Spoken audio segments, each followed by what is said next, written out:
시편 23편 전체입니다. 여러분 이 시편 23편을 너무나 잘 알아서 다 암송하실 줄 믿고 우리 함께 화면에 모니터를 보고 함께 봉독해 드리고 함께합니다. 시작. 여호와는 나의 목자시니 내가 부족함이 없으리로다.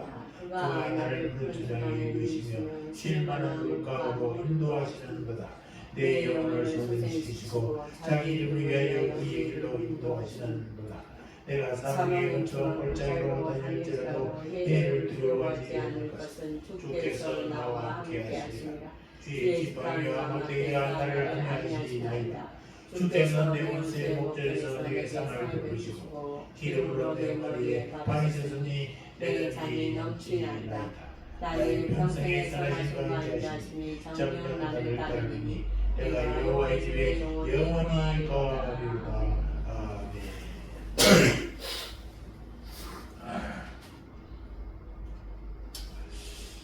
2026년이 새롭게 시작되었는데도 불구하고 한 달이나 지났는데도 아직도 2025년인지 2026년인지 감이 없으신 분들이 계시더라고요.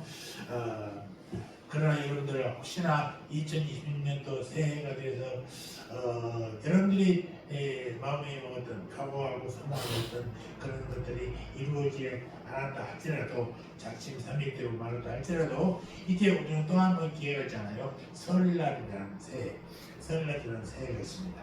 설날을 맞이하여 여러분 또 새롭게 각오하고 계속해서 꿈들을 이루어가는 시간들이 되기를 주의 이름으로 축원합니다. 지난주같이 지난주 여러분과 우리 스스로를 축복했습니다. 지지난달을 지금 주에는 뭐였습니까? 이스라엘이여 너는 행복자로다. 우리만 하면 당신은 행복자입니다. 그러니까요. 여러분 행복자이시죠? 아멘. 오늘은 축복이 다니 넘치는 자라는 제목으로 설교 말씀을 전할까 합니다. 뭐라고요? 시작. 축복의 잔이 넘치는 네, 축복이 다니 넘치는 자. 당신은 행복한 사람이요. 당신은 축복이 다니 넘치는 사람입니다. 본문 시편 23편은 6절밖에 되지 않는 짧은 시임에도 불구하고 시편 가운데서 백미로 가장 뛰어난 시다라고 꼽히고 시 공간을 초월하여 많은 독자들에게 감동을 주고 애송되어 있는 시가 시편 23편입니다. 그 이유가 무엇이냐? 그것은 시편이 하나님과 시인 또 그리고 하나님과 백성과의 관계를 더할 나위 없이 친밀감 있게 표현하고 있기 때문인 것입니다. 시편 23편은 구약의 핵심적인 메시지를 담고 있어요. 이 시편 속에 하나님의 목자 되심과 인도하심 그리고 보호하심과 다른 무리에게 영생 주심의 아름다운 운율로 드러나고 있는 것입니다. 이 번시편을 읽어가노라면은 마치 우리 자신이 양을 치는 목자가 된 것 같은 느낌을 받을 수도 있고요. 이 시를 노렸던 다윗은 실제로 양을 치면서 푸른 초장 맑은 시냇가의 그늘 밑에서 양떼들을 바라보며 빗발을 켜면서 이 노래를 불렀을 것입니다. 그런 데도 많이 나와 있지 않습니까? 목자 되신 하나님의 인도로 말미암아 시인은 자신을 축복에 다닌 넘치는 사람이다 라고 고백하고 있다는 것입니다. 5절 하반부에서 그는 내 강이 넘치나이다 라고 노래하고 있어요. 사실 다윗의 생애 전체는 하나님으로 말미암아 축복이 넘치는 삶이었지 그 스스로는 행복한 사람이 아니었어요. 내 삶 대단히 넘치나이다. 이 다윗의 고백처럼 저와 여러분도 2026년도에는 축복에 대해 넘치는 복된 삶을 살기를 주의 이름으로 축원합니다. 축복에 대해 넘치는 삶을 살아가는 다윗은 어떤 사람인가를 통해서 어떤 사람이 축복이 넘치는 삶을 살 수 있고 또 하나님은 어떤 자에게 잔이 넘치도록 축복하신가를 알아보도록 하겠습니다. 먼저 1절을 봅니다. 시작. 여호와는 나의 목자시니 내게 부족함이 없으리로다. 다같이 시작. 여호와는 나의 목자시니 내게 부족함이 없으리로다. 축복이 넘치는 사람의 첫 번째 조건은 여호와 하나님을 자신의 목자로 모시는 사람이다. 여기서 여호와를 우리 예수님으로 바꿔서 한번 여기 예수님으로 시작. 예수님은 나의 목자시니 내게 부족함이 없으리로다. 예수님 자신이 목자와 양의 관계가 되어 있는 사람은 축복이 넘치는 사람이다라는 것이죠. 이것은 저기 당연한 일이잖아요. 왜? 예수님이 목자가 되셨기 때문에. 목자는 뭐예요? 양을 보호하고 다스리는 사람이지 않습니까? 1절 여호와는 나의 목자시니, 이 선언적인 의미를 담고 있는 여호와도이라는 이 헬라어의 단어로 시작돼요. 이런 본편이 여호와 하나님을 목자로 다윗 자신의 양으로 전제하여 하나님에 대한 절대 의존과 절대 신뢰를 노래하는 시다라는 것을 보여주고 있는 것입니다. 여러분, 축복의 잔이 넘치는 사람이 되려면 무엇보다도 먼저 예수님을 자신의 목자로 분명히 모셔야 된다는 것입니다. 아멘. 아멘. 다윗의 고백을 다시 한번 들어봅시다. 여호와는 나의 목자시니 내게 부족함이 없으리로다. 여호와께서 자신의 목자가 되셨기에 부족함이 없다고 고백하고 있습니다. 다윗에게 부족함이 없었다는 것은 자신의 노력 때문이 아니라 다윗에게 축복이 넘쳤던 것은 여호와께서 친히 그의 목자가 되어 주셨기 때문이라는 사실. 다윗은 실제로 양을 치는 목자였어요. 그런 양에게 있어서 목자가 얼마나 중요한 존재인지를 너무나도 잘 알고 있어요. 양에게 목자는 왜 그렇게 중요하냐? 그것은 양은 착하지만 우둔합니다. 반영 능력이 없어요. 한마디로 방황하는 존재라는 것입니다. 또 양은 어떤 존재냐? 무력한 존재입니다. 대부분의 동물들에게는 어느 정도 성장하면요, 자기 자신을 보호할 수 있는 무기가 있습니다.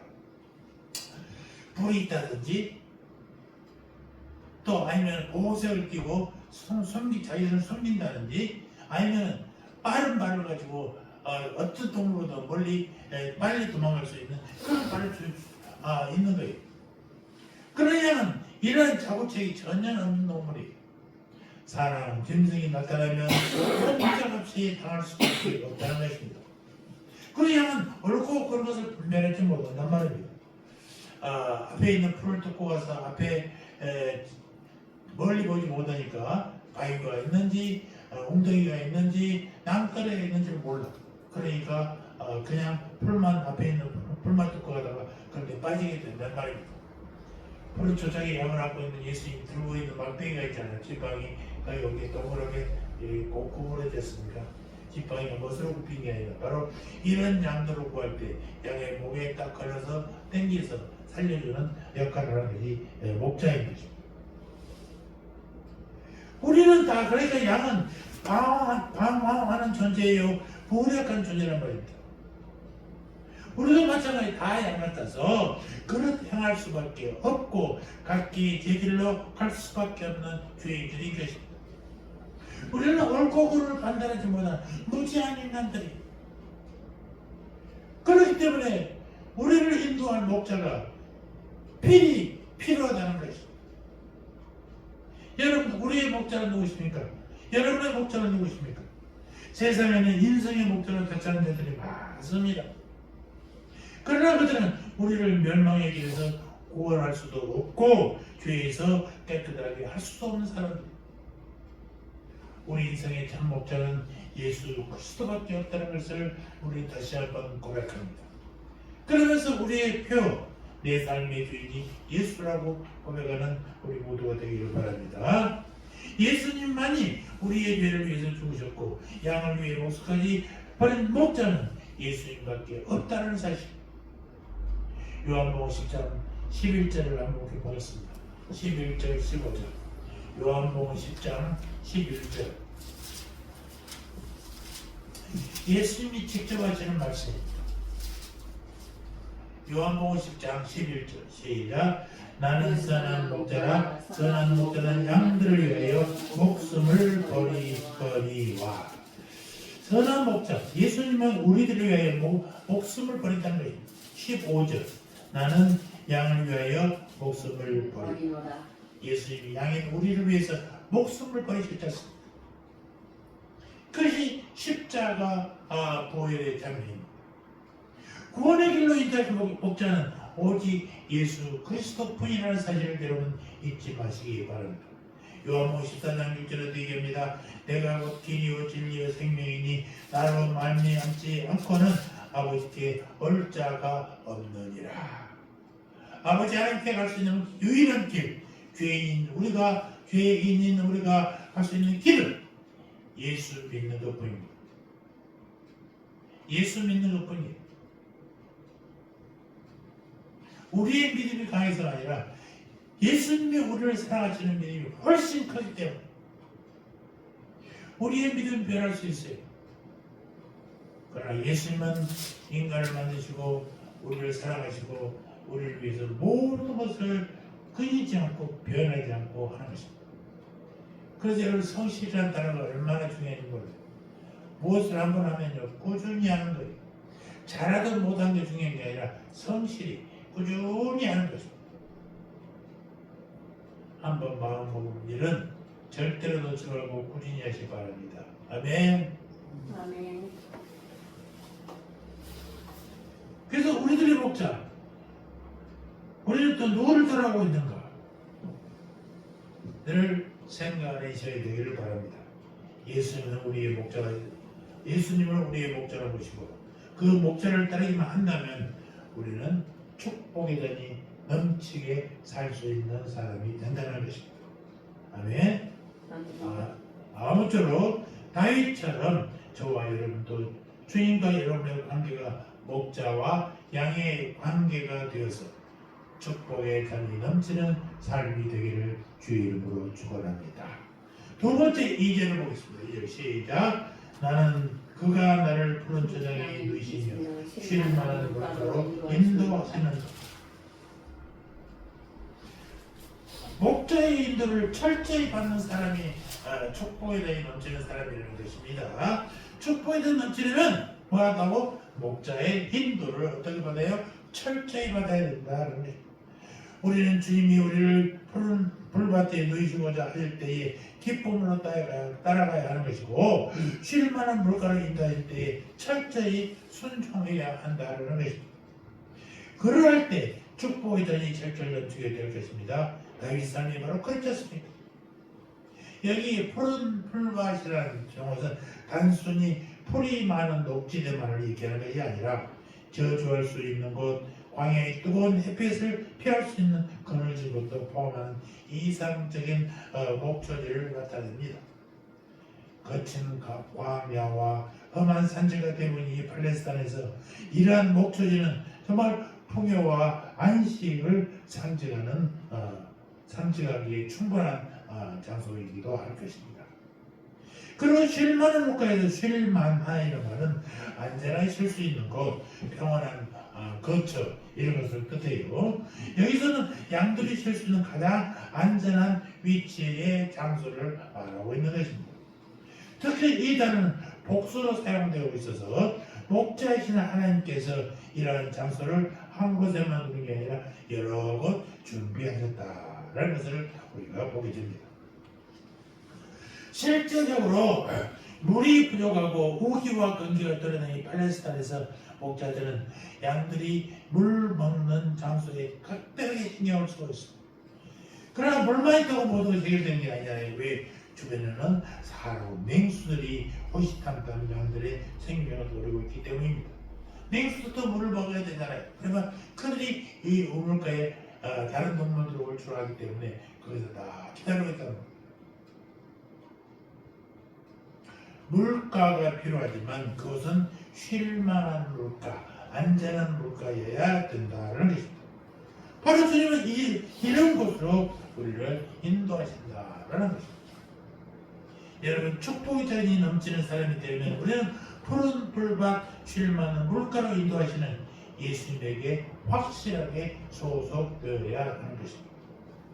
요한복음 15장 5절에 보면 나는 포도나무여 너희를 가지라 그가 내 안에 내가 그 안에 거하면 사람이 열매를 많이 맺나니 나를 떠나서는 너희가 아무것도 할 수 없음이라 라고 고백하셨습니다. 예수님과 자신이 포도나무와 가지의 관계가 성립되어 있는 사람은 어떻다고요? 축복의 삶이 넘칠 수밖에 없다는 것입니다. 포도나무에 접붙인 가지, 잘라진 가지가 아니라 접붙여져 있는 가지, 연결된 가지는 포도나무에서 영양분이 올라오면 가지를 통해서 열매를 맺게 된다는 사실. 끊어진 가지가 아니에요. 포도나무와 가지가 분리되어 있는 게 아니라 붙어 있는 가지.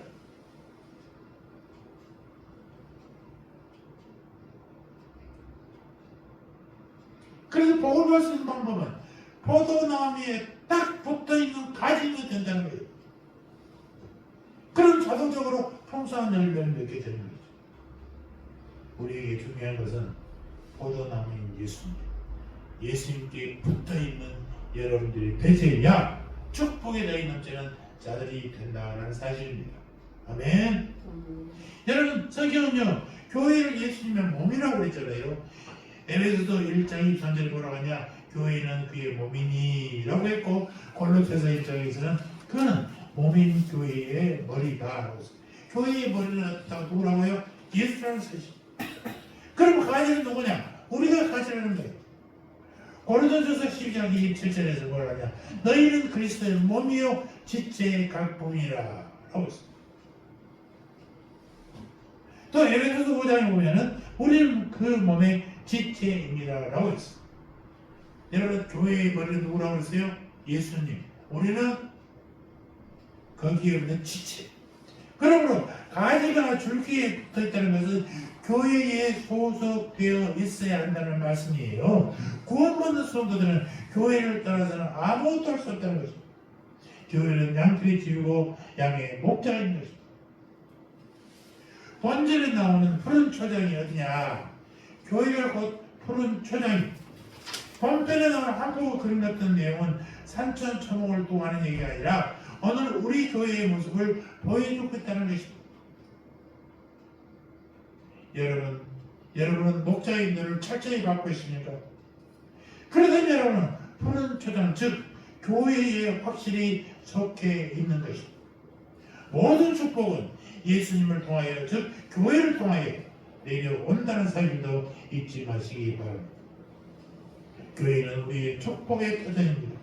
주님은 누구를 위해 교회를 세울 수 있어요? 구원받는 성도들을 위해서 교회를 세워주셨다는 거죠. 예배는 누구를 위해서? 하나님을 위해서지만 그 예배가 진행되고 있는 교회는 누구를 위해서? 우리를 위해서. 하나님을 만나주신 장소가 교회라는 사실입니다. 그러므로 교회를 떠나서 아무것도 할 수 없다는 사실을 여러분 다시 한번 잊지 마시기 바랍니다. 교회에 철저히 소속되어 있어야 말씀의 꼴을 제대로 먹을 수 있다는 것입니다. 교회에 철저히 붙어서야 주님을 만날 수 있는 것이고, 교회에 철저히 소속되어져 있어야만이 우리 영혼이 살아서 움직인다는 사실입니다. 그러므로 자기 축복이 되어 넘치는 삶은 교회 생활에 충실한 사람에게 주어지는 축복이라는 사실도 잊지 마시기 바랍니다. 우리 가지는 줄기에 붙어 있기만 하면 풍성한 열매를 맺을 수 있다니까요. 여러분은 어디에 소속되어 있습니까? 혹시 양의 무리를 떠나서 방황하고 있지는 않습니까? 여러분이 소속되어 있어야 할 것이 어딘지 다시 한번 분명히 깨달으시기를 바랍니다. 우리 신부는 양이에요. 양은 목자의 사랑을 받아야 되는 예수님의 어린 양들이라는 것입니다. 우리는 다른 생각을 버리고 양의 무리 안에 거해야 된단 말입니다. 양의 무리를 벗어날 때 목자의 인도하심을 거부하거나 태만할 때 그 자체가 저주요 멸망이라는 사실도 여러분 잊지 마시기 바랍니다. 여러분, 구원받는 성도는요, 예수 그리스도와 떨어질 수 없는 한 몸입니다. 내 삶의 주인이 예수라는 것은 삶의 주인만 예수가 아니에요. 내가 생각하고 내가 행동하고 내가 부탁하는 모든 것이 예수님에 의해서 이루어진다라는 것입니다. 그분에서 떨어지면 우리 끝장입니다. 주님께서 푸른 초장으로 인도하실 때 해야 될 것은 철저히 순종하는 일입니다. 주님의 실만한 물가를 더욱 사랑하시고 더욱 소중히 여기는 여러분 되시기를 주의 이름으로 축원합니다. 세 번째 5절을 보겠습니다. 시작. 주께서 내 온주의 목전에서 내게 상을 베푸시고 기름으로 내 머리에 바르셨으니 내 잔이 넘치나이다. 아멘. 무엇 때문에 잔이 넘친다고 그랬어요? 기름을 부어주셨기 때문이다. 여기 기름은 성령님을 상징합니다. 성경은 많은 경우에 기름 부음을 성령 충만과 연계해서 말하고 있어요. 사무엘상 16장 13절도 한번 찾아보실까? 시간이 나더라도 천천히. 사무엘상 16장 13절.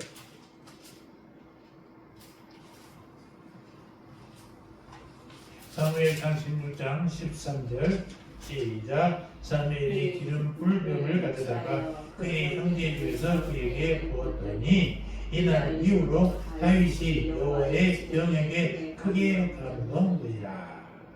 사무엘상 10장 1절로 8절에는 사울이 왕이 될 때 기름 부음을 받았는데 그 순간 여호와의 신이 크게 임했다라고 되어 있습니다. 그러므로 축복의 잔이 넘치는 사람이 되려면 무엇보다도 성령의 충만함을 입어야 된다라는 사실입니다. 그래요? 성령이 오셔야만 참다운 만족을 누릴 수 있기 때문인 것입니다.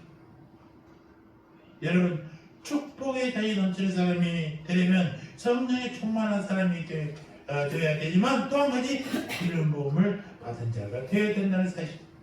아멘. 아멘. 성령으로 충만해지는 것. 성령님은 만족하시는 영이시잖아요. 성령님이 오시면 누구나 기뻐서 어쩔 줄 모르게 되는 것입니다. 어떤 형편에 있든지 상관없이 가슴이 터져나오는 충만함이 있다는 사실. 성령님은 충만하신 분이에요. 그렇기 때문에 기름 부음을 받은 사람은 항상 성령 충만이라는 표현을 사용하게 된다는 것입니다. 자, 사도행전 2장 1절부터 한번 봅시다. 사도행전 2장 1절로 4절.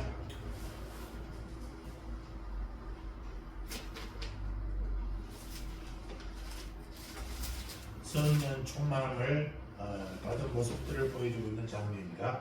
사도행전 2장 1절로 4절 시작. 오순절날이 이미 이름에 그들이 다같이 한 곳에 모였더니 호련히 하늘로부터 급하고 강한 바람 같은 소리가 있어 그들이 앉은 온 집에 가득하며 마치 불이 옛처럼 말라지는 것들이 그들에게 보여 각 사람 위에 저희가 다 성령 충만함을 받고 성령이 말하게 하심을 따라 다른 언어들로 말하기를 시작합니다. 한 곳에 모여서 기도하던 120명의 성도들 모두가 다 성령의 충만함을 받았다라는 것입니다. 또 사도행전 4장 31절에는 빌기를 다음에 모인 곳이 진동하더니 우리가 다 성령이 충만하여 담대히 하나님의 말씀을 전하니 모여 함께 기도하던 모든 성도들이 성령 충만을 받으니 전도하는데 부족함이 없었다. 성령 충만하였습니다. 또 사도행전 13장 52절에 뭐라고 그래요? 제자들은 기쁨과 성령이 충만하더라. 여기서도 성령님과 관계되는 말이 뭐라고 나와요? 항상 충만이라는 단어가 나온다는 것입니다. 이같이 충만이라는 것은 가득 찬 상태, 더 들어갈 곳이 없어서 흘러넘치는 상태가 충만입니다. 잔이 흘러넘치는 상태가 바로 충만한 상태인 것이죠. 그렇다면 성령님으로 충만한 상태 그 자체가 곧 무한한 축복이 아닐 수가 없는 것입니다. 여러분, 예수님 안에 있는 성도에게 가장 큰 축복이 무엇이겠습니까? 그것은 예수님의 영이 성령님에게 완전히 지배하는 겁니다. 무엇으로 인간의 마음을 만족해 할 수 있어요? 무엇으로 인간의 끝없는 욕망을 다 채울 수 있어요? 그 무엇으로도 우리의 자를 넘치게 할 수 있겠냐 말입니다. 이 세상 모두를 다 소유해도 인간의 욕망은 채워지지 않고 오히려 갈증만 더해지는 것입니다. 그러나 아무것도 소용이 되었지만 이 세상 모든 것을 소유한 것보다 더 만족하게 되는 비결이 있는데 그건 뭐냐? 성령님으로 충만하는 것입니다. 아멘. 여러분, 성령님 오시면요, 우리의 마음은 터질 듯이 넘쳐나게 되고 하나님은 너무나 크시기 때문에 우리가 다 감당할 수가 없는 것입니다. 그래서 잔이 넘칠 수밖에 없는 것이죠. 우리의 영혼을 만족해 하신 분 누구라고요? 성령님이라는 사실입니다. 성령. 그분이 오시면 우리의 가슴은 기쁨과 환희로 터져 나갈 듯이 넘쳐나게 됩니다. 불평과 불만은 그게 다 사라지고 뭐만 나와? 감사만 나오게 됩니다. 기쁨의 샘이 터진 것처럼 우리의 마음속에는 생수령이 흘러 넘칠 줄 믿습니다.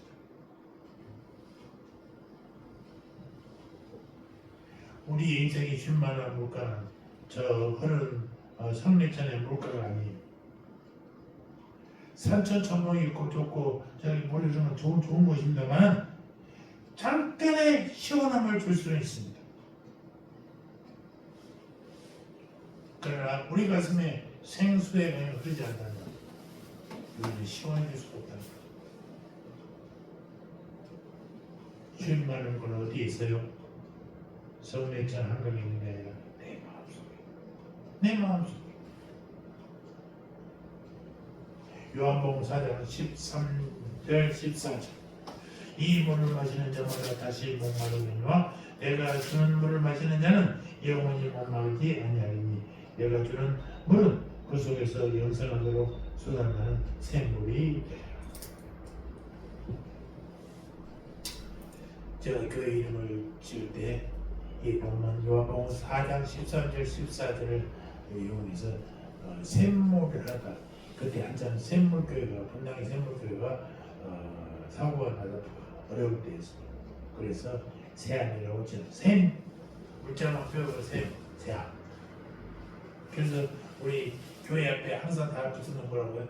영성의 생수가 뽕뽕뽕 나는 세암이. 여러분 세암에 와서 영성의 생수를 마시기를 바랍니다. 아멘.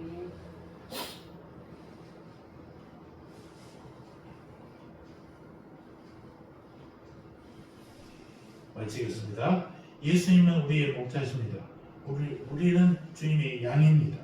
목자가 양떼를 푸른 풀밭 쉴 만한 물가로 인도하듯이 예수님은 우리를 말씀의 꼴이 충분한 교회로 인도하신단 말입니다. 여러분 축복의 달이 넘치는 성도 되기를 원하십니까? 그렇다면 푸른 초장인 주님의 묻는 교회에 철저히 소화하시기 바랍니다. 예배를 위한 모든 교회의 사역에 헌신하시기 바랍니다. 전도와 봉사와 양육과 성도의 교제에 더욱 힘쓰시기 바랍니다. 그리고 기름 부음을 사모하십시오. 마치 빈들의 마른 불들이 담비를 기다리듯이 여러분의 심령이 밝게 변해 있어야 된단 말입니다. 목마른 사슴이 시냇물을 찾아 헤매듯이 절박한 심령으로 성령을 찾아 사모하게 되는 아무리 좋은 설교를 해도 마음을 닫아버리면요 틀리지가 않아요. 아무리 엉터리 같은 설교를 해도 마음이 열렸으면 성경 자체로도 은혜 받게 된단 말입니다. 길을 잃은 양이 목자를 찾아 헤매듯이 우리는 죄에서 떠나 예수님께로 돌아가기 위해서 몸부림쳐야 된단 말입니다. 길 잃은 양이 목자의 품에 안길 때 풍성한 삶이 보장된 것처럼 우리 인생은 예수님의 품 안에 있을 때에만이 축복이 넘쳐나는 삶을 살게 된다는 사실을 잊지 마시고 눈 뜰 때마다 내 삶의 주인 예수라고 고백하는 여러분들 꼭 되시기 바랍니다. 시편 23편 5절에 다시 한번 봅니다. 내 잔이 넘치나이다 라고 고백한 다윗처럼 여러분 모두 저와 여러분 모두 축복이 다이 넘치는 복된 성도 되시기를 주의 이름으로 축원합니다. 아멘. 하늘의 하나님 우리 아버지, 우리에게 행복자여 축복받는 자임을 알게 하신 것 감사합니다. 예수님을 자신의 목자로 모신 사람은 목자인 줄 철저히 받는 사람이고, 그런 사람은 기름 부을 받는 사람인 줄 말씀하셨사오니, 우리로 축복에 대해 넘치는 자임을 깨닫고 주님께 더욱 충성하고 순종하는 그리스도인 되게 하여 주시옵소서. 감사합니다. 예수님의 이름으로 기도합니다. 아멘.